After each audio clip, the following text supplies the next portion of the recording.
All right, well, welcome back to our second episode of Show Your Pride. I'm Rebecca Chambers, and I am co-hosting today with Willow. Hi. Hello. And we have some guests here you can see. We've got Heath and Heath's little sister, Phoenix, joining us, which is awesome. So this podcast was created by Willow and myself. We started last week interviewing Willow to hear about what it is that she's doing and what she wants to do to support the LGBTQ plus community. All amazing things. And now we've decided to bring on some guests to get their opinion about what's been going on. And we've got a happy little guest there, which is awesome. Yeah, so I'm going to hand it over to Willow to ask to get started on asking our guests. Actually, maybe before we do that, I should say, so Heath was a former student of mine and got to do lots of similar things here to what Willow is doing. And we had lots of conversations about this particular issue with Heath and with our classmates and with people who came into our class. So that's how we got introduced to Heath. So now I will pass it over to Willow and you can get started.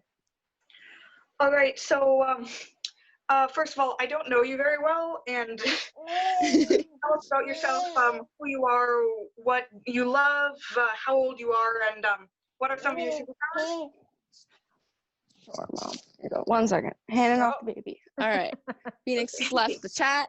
Okay. So I'm Heath. I'm 18 years old. I just graduated last semester. And I've been pretty much just working since taking a gap year. And then I want to get somewhere in the social services for college. I still haven't decided where specifically, but I have a stream idea. I love people, like kids, people. I like helping people. I love making people smile. It honestly is what motivates me. My superpower. Yeah, I want to say it's. Yeah, you go. Probably making people smile. I think. At least that's what I'm trying to make my superpower into. So. Yeah, we'll see. What kind of information did you get about the LGBTQ plus and community and sexuality and gender orientation when you were in school? I only really learned anything about it after I started high school, and I only took health class like in grade 9 because it was mandatory.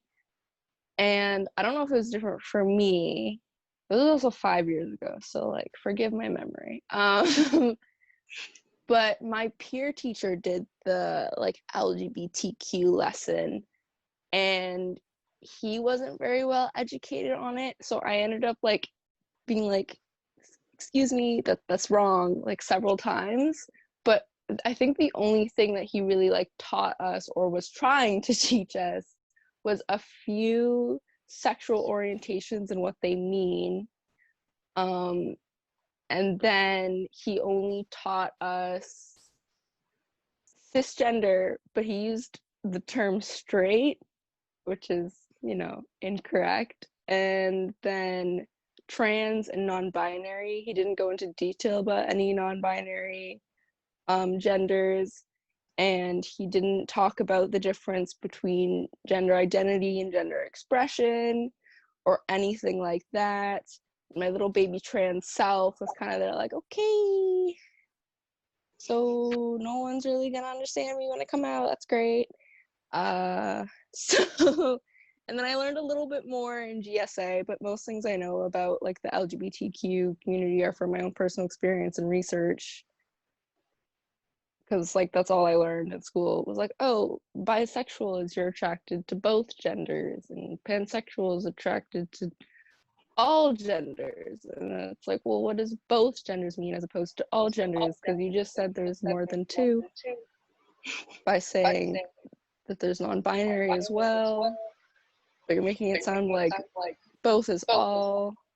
So that was my experience. So I'm just gonna, can I ask a question in there? So, so I know Willow's just finished grade 6, correct? And you're gonna go into grade 7.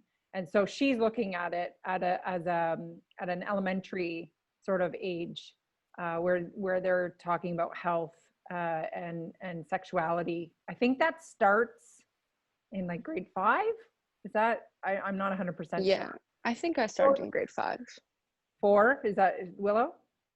Sort of. I mean, we sort of discussed it in 4th grade, but not really. It mainly started in grade 5. But yeah. Yeah. And what was your experience, Willow, with that? Is it similar to what Heath is saying, or? Definitely. They didn't really discuss it.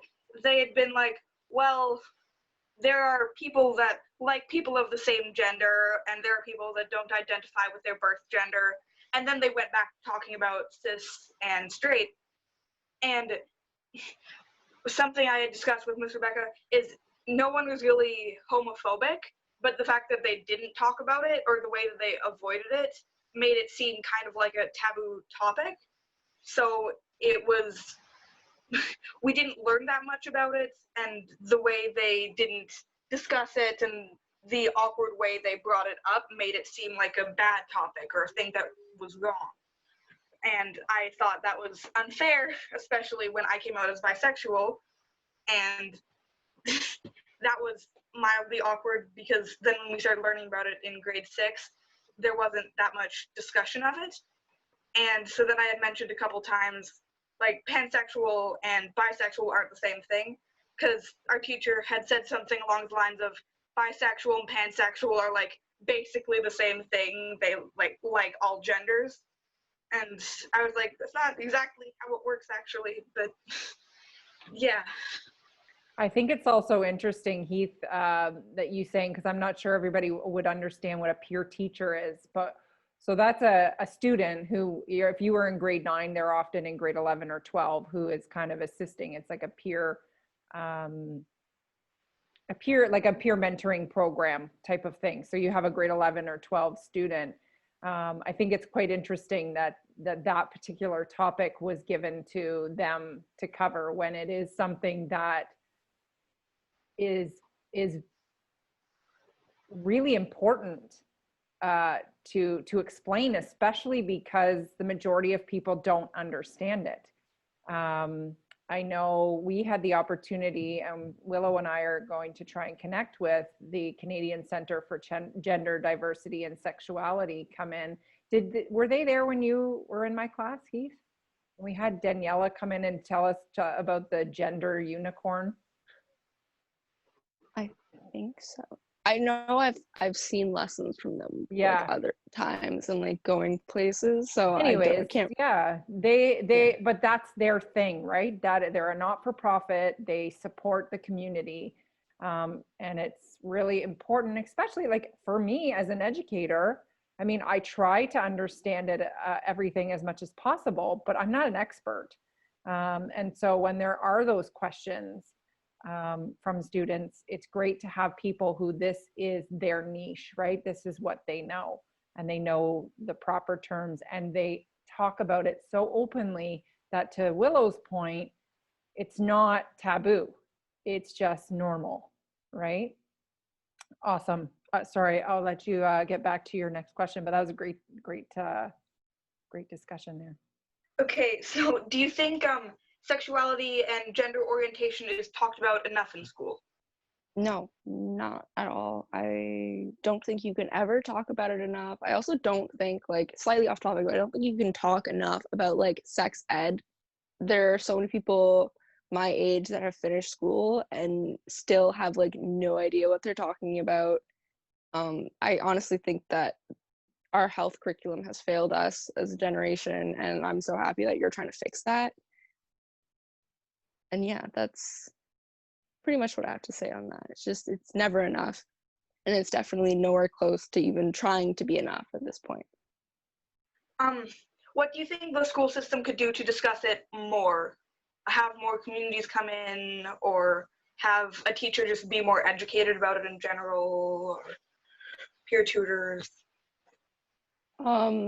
Definitely bringing people in. I think a big part of the problem is like if your teacher doesn't know what they're talking about, they can't really teach you properly. And I don't know whether it's better to spread misinformation or have no information at all, but they're both problems that we're facing right now. That definitely needs to be fixed. I think making it more mandatory and more in-depth, like at a curriculum level, so that you're forced to teach that, would be a lot better, because we're taught like the bare minimum. And I believe that when I was helping assist in the grade 5 classroom, when I was in Miss Chambers' class, the teacher said she had to be very careful if she wanted to talk about that kind of thing, in case any parents got like angry with her, thought that it was inappropriate, to teach them about like trans people or queer people. But she had the excuse of like me being there and being a trans man, so she was able to like have that card so she could explain it to them. And I was kind of like, felt a little bit like a museum display as a person, but I'm also glad they learned from that. But it did feel a tiny bit objectifying, even though I know that wasn't the intention. But it's just really unfortunate that like so many teachers are afraid to like fully teach about it, because they think it's like it could be potentially seen as inappropriate. So we need to reduce stigma on a societal level. So there's so many things you have to do at like higher levels that I'm trying to think of what we can do at a smaller level.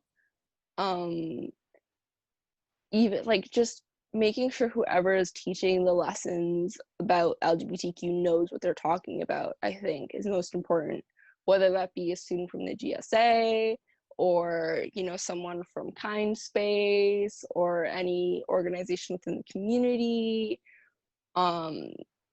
Like, you know, like they just need to be educated so they're not misinforming people, and then if students are curious and have to ask questions, they have the answers. Because that was a problem I had in grade 9, is questions that were being asked to our peer teacher about it, he didn't have the answers to, and I ended up teaching that lesson more than he did, which is kind of awkward. So yeah. I think you point out there the sort of the societal change that needs to happen.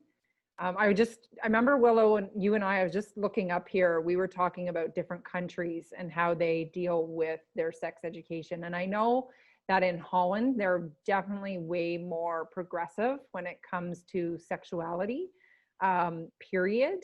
And I'm just reading here, it says from age 4, all children in Dutch schools receive compulsory age-appropriate sexuality education classes. And then more articles that I found, it's just that they're just, we're prudes here, right? Sex and sexuality is a part of who we are. We wouldn't have people if people didn't have sex, right? And it's such a taboo topic to begin with. So then to add in, you know, something that's different, you know, society just gets all upset or whatever. I would love, as a parent, you know, I have an 8-year-old, I would love for her just to assume that you love anyone, and there's no stigma around choosing one or the other. It's just the way it is. You grow up and you love somebody, you know, and talk about healthy relationships. And so I think, like, Heath, you're really onto something, that there needs to be this big societal change. But I mean, the health curriculum, what you're looking at, Willow, you know, in the last couple of years with the progressive government, they just went backwards instead of forwards, which is so crazy. I'll pass Yeah. I've read a few studies about like when children have like their understanding of gender, like they form their own gender identity, and most studies come to the conclusion of 3 or 4. Right. So the fact that we don't talk about it until I think 13 in school is ridiculous. I was going 10 years thinking that I was like broken and different. And then when I got to learn about it, I wasn't really taught that I wasn't either, you know? Yeah. At my school, I had been doing greeting buddies, and there had been a girl in the kindergarten class, and when I had first met her, she was like, "Hi, my name's Ellie, and I was born a boy, but now I'm a girl." And she was so open about it, and I was really impressed because there was no conversation about it. None of the other kids thought it was weird, and it was so cool to see everyone be so accepting immediately. And I thought that was really awesome. Well, and I think Just because at the time I had met her, I hadn't learned that much about the LGBTQ community, and I wasn't 100% sure what I was feeling, if that was normal or if I was just weird, or I don't know. well, and I think at a young age, they accept it more, right? Because they haven't been tainted by society. It's just like, well, he decided he didn't want to be a boy and he's a girl now. And that's great. You know, like that's just what it is. And that's normalizing it, right? So then that group of students will probably just move forward and be like, this is not an issue. This is just what happens. Yeah. Awesome. At what age do you think we should be discussing sexuality and gender orientation? Considering that kids understand their own gender by 4, I think 4, but like at a minimum, like 6, like at a minimum grade 1, you know, that way if there's any kids that are like cognitively developing a little late, like they have their chance to like catch up before, you know, we confuse them, because there's so much concern from like transphobic and homophobic communities that if we're teaching children about LGBTQ too young, we're going to confuse them. So if we can like avoid that with like science, so we can't get backlash on that, I think that would be helpful. You know, you can't really confuse, like if a 4-year-old has as much understanding about their gender as a 40-year-old, and you were to like go up to a 40-year-old and misgender them, they're not gonna be like, oh wait, actually you're right, I'm that gender now. Neither would a 4-year-old. So like they should be able to learn about it that young. I'm creating a petition to change the curriculum around these topics in schools. Do you have anything? I've just lost all sense of English, I'm sorry. It happens. Do you have any suggestions of things I should put on it? Like specifically or like in a broad sense? Either is good. Definitely go over more non-binary genders. The fact that I was only taught like that non-binary is a thing and no examples was kind of BS. That, and then definitely discuss the difference between bisexual and pan, because that's a big problem. Gender identity versus gender expression is very important, because if boys want to wear makeup and put on skirts, that does not make them girls. Or if girls want to dress masculine, that does not make them boys. And if you're a trans man and you still like to wear dresses, that doesn't make you any less of a man. And I think we need to like ingrain that in our brains from a young age. And I think we also need to talk about more options for like queer couples for having children. You know, like, did you know that you can get another female pregnant using the bone marrow of another one? Like lesbians can have their own children that are genetically both of the mom's child. And I learned about that from my own research. That wasn't something I learned in school, but we also need I don't know any about that.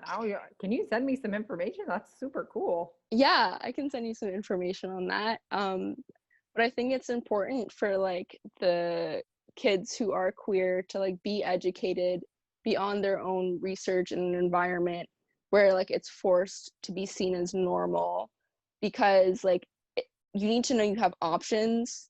Nice to know you have options. I don't think I learned anything about like not straight sex in school. you know, like, I don't know what people would assume it was, like, because I understand it, and I'm like, okay, like, yeah, but I don't know if other people had like these wild, crazy, inaccurate images in their head of what it would be, because we weren't taught like what it would look like, because it was just too taboo. Like, we didn't talk about gay sex at all. We talked a little bit about being gay and we talked about sex, but the fact they didn't overlap is kind of concerning. What else should we learn about? I don't know. Apparently I had a lot of things I wish I learned in school. I never even thought about it too much until now. And I'm a little bit angry about all the stuff I haven't learned from school and that I've learned on my own time. Oh, we should talk about the stigma and facts behind like HIV and AIDS. And I think we should talk a little bit more about homophobia and transphobia in health class, and the way that that can affect mental health, and the way that dysphoria can affect mental health, because a lot of cis people don't really know how to treat trans people, and that's something that needs to be addressed. You know, like, I'll be like, oh, I'm like so uncomfortable in my body, and my friend, like, who doesn't know that much, is like, but your boobs aren't that big. I'm like, that doesn't make me feel any better. Thanks, now I'm more aware that I have them. You've made the problem worse. You know, like, that's something we need to learn from somewhere, because people don't have the initiative to learn these things on their own. Well, that's another part of the problem. I think a lot of what you're saying there, I just remember having the people in from the Canadian Center for Gender Diversity and Sexuality, and they talked a lot about that type of stuff, like how to approach, you know, somebody who's trans. We learned, you know, about their dead name. Is that what it's called? Yeah. Yeah. And so, but it was good, because for somebody who doesn't know how to approach that, this is how you approach it, right? Like they said, this is what you can say, this is what you don't say. And it was very informative for everybody. Yeah. Yeah. Also, like, don't ask gay couples who's the man and who's the woman, you know, like stuff like that. Like, we should be taught how to not be homophobic and transphobic, because a lot of people are just from ignorance. Like, they don't want to be, they just don't know any better. A question I had gotten was if that means that I like everybody. Like, they could just point at someone and I would like them, like, immediately. And it's just like, well, no. It's like, when you're straight, you don't like everybody of the opposite gender. It's like that when you're lesbian or gay or bisexual or pansexual or however you identify. You don't automatically like everybody. And they had been really confused about that. But then it's like, but you're bisexual, you like all genders. It's like, well, yes, but it's not exactly how it works. Yeah, there's definitely like a stigma and a misconception that like queer people are hypersexual. And I've noticed that like they assume that, like, I don't know why they assume, but apparently straight people are also holy and only have sex to reproduce. And then gay people are just basically wild animals. Now that I think about it, the most informative conversation about LGBTQ in school was from a boy who was in my English class and was transgender, because the school for some reason decided to put his dead name on all of his papers. So I've been handing out assignments one day, and I was like, we don't have anybody named Tiana in this classroom. I think they have the wrong person. And then he had been explaining how he was transgender, and he had been really inflammatory about it, and a bunch of people were asking really dumb questions like, but why don't you want to be a girl anymore? And stuff. And that was the most informative talk we got, and the teachers seemed to be really uncomfortable about it happening, but like they weren't 100% sure if they were supposed to stop him or whatever, and they're like, okay, we're done now, back to English class. And it was informative, but one of the things I noticed was nobody really seemed to understand what it was before he brought it up. and the teachers refuse to really talk about it afterwards. They're just like, okay, back to curriculum, go read Charlotte's Web. And it was kind of annoying. Because you're talking about being transgender specifically, I always forget about like gender and sexuality. I always focus more on sexuality because I think it's more talked about, and transgender is more brushed under the rug. And like, I'm trans, yet I forget to talk about it. But I think we need to also talk about like physically transitioning as a trans person. Like, a lot of people don't know anything about it or how it works. You know, like, if I say like I want to go on hormones, some people understand what that means. Most people don't. They also don't understand that that means I'm injecting myself with a needle or putting a gel on my arms. Like, they don't know about it. And, you know, yes, of course, not everyone technically needs to know about it. But if not everyone knows about it, how are we supposed to normalize it? So if we can normalize it through education over time, then we should be able to reduce stigma. And then, you know, have a happier community and a happier society. But like, most people don't know about how like vaginoplasty works. Like, they don't know about how top surgery, bottom surgery works. Most people don't know that there are several kinds of top surgery, there are several kinds of bottom surgery. And I think that we're also not taught enough about intersex people, especially because so many people like to use the argument to be transphobic against non-binary people. Well, there's only two sexes. No, there's not. Intersex people exist, and using your logic, you just completely validated non-binary people, and you played yourself. You know?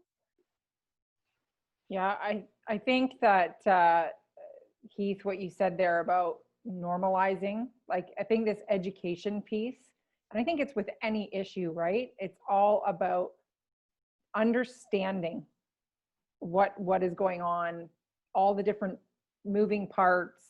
So you've made reference to very specific things, and I think that is the number one thing that we need to do, like you said, to normalize.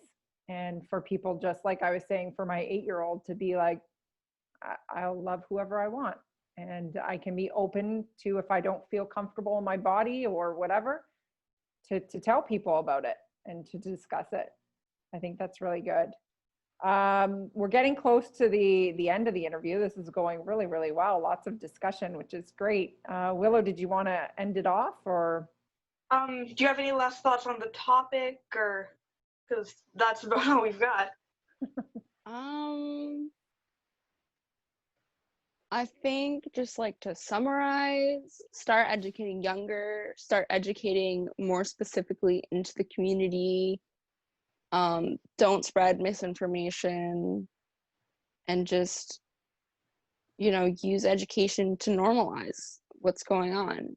And we should talk about, well, not like specifically in detail talk about everyone's like sex life, but we should be able to talk about like what anybody's sex life could look like, or what anybody's body could look like. You know, some trans people don't transition all of the way. Maybe they went on hormones, maybe they decided that wasn't working for them, stopped really early, have still very feminine facial features, but they've had all the surgeries, so their body is masculine. You know, like, those are options, and we don't talk about that. We don't really talk about trans people fully transitioning or partially transitioning and what that looks like. Or we don't talk about why it's not okay to misgender a trans person until they fully transition, because that's a problem. It's a problem I experienced in my own home. My little brother is like, well, I can't call you my brother because you don't have a penis yet. What if I never want one? What if I never have one? That doesn't make me any less valid. And we need to teach that to everyone. And the younger we teach them that, the easier it is for them to learn. For sure. One thing that I had heard a while ago, this is not exactly off topic, but kind of sudden. Something I heard a while ago, when someone gets married, if they change their last name, then people will immediately make a really, really big effort to remember their new last name. But people, at least from what I've seen, seem to make less of an effort to remember new pronouns. Like, they'll be like, oh, yeah, but they were born this, so like if I call them that, it's like not offensive. It doesn't really matter because like whatever. That's their real name. Yeah, it's like your real gender is what you pick your gender to be.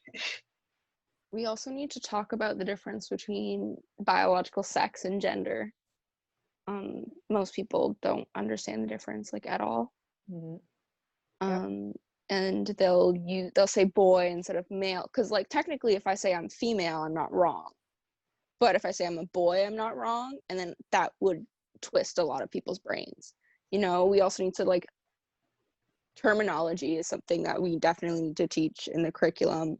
Like, what is AFAB? Assigned female at birth. AMAB, assigned male at birth. F to M, M to F. Also, most people don't know if you say trans girl, if they are girl to boy or boy to girl. Like, that, just people don't know the terminology. They don't understand it, and that's another like barrier in fully understanding what's going on, is just the lack of understanding of the terminology. If you don't know the language, you can't follow the conversation. Yeah.